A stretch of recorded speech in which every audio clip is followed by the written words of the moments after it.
Hang Wang could literally take over another event before the end of next year.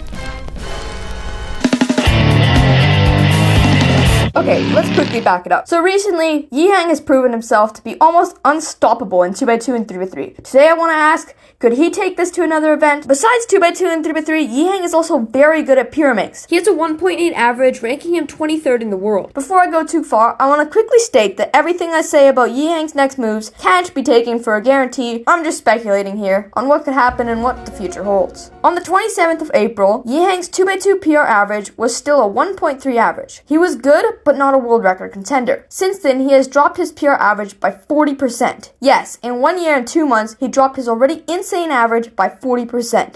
If he did this in pyramids, we could be seeing a 108 average by September of next year. Now here's the thing, it could be crazier. Say you average 5 seconds on 2x2. It isn't that hard to drop your times by 40%. A lot easier than if you average 1.3. A 130 2x2 average in April 2023 would rank you 12th in the world, whereas today, his pyramids PR average is 23rd in the world. So if he practices pyramids the same amount he did 2x2, he should drop by even more than 40%. So here are a few numbers to get you an idea of what we could be talking about here. Once again, if he drops his times by 40%, we're looking at a 108 average. 42, 104. 44, 101. 45, 0.99. That would be absolutely insane. Now let's talk about 4x4. If Yi Hang drops his 4x4 times by 40%, we could be seeing 20 averages from him. That'd be crazy. Now it gets even crazier. His 4x4 world rank is 1,200th in the world. So it should be easy for him to improve in 4x4, right? If Yi Hang drops his 4x4 times by 45%, then we'd be seeing a sub 20 average from him. 47%, sub 19. Then there's the question, can Yi Hang become the Cuban greatest of all time? Firstly, I still think he's far from being better than Feliks, who in my opinion, and basically everybody's opinions, is the greatest of all time. I love Feliks stats, so I'm going to read a few to you. You can't stop me. First Feliks fact is he's an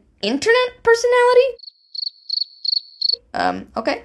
Interesting. Second, he's had records in 16 WCA events. And thirdly, he broke the sub 10 barrier. He broke the sub 9 barrier. He broke the sub 8 barrier. He broke the sub 7 barrier. He broke the sub 6 barrier. He's insane. So the way I see things, it's still a little while till Yi Hang is better than Feliks. But if he can continue to take over more and more events, maybe he gets like world records in 5 events, then he could be in consideration for that top dog spot. Feliks had world records in 8 events, but the records that Feliks got were definitely easier to break. Is this a record I haven't broken yet?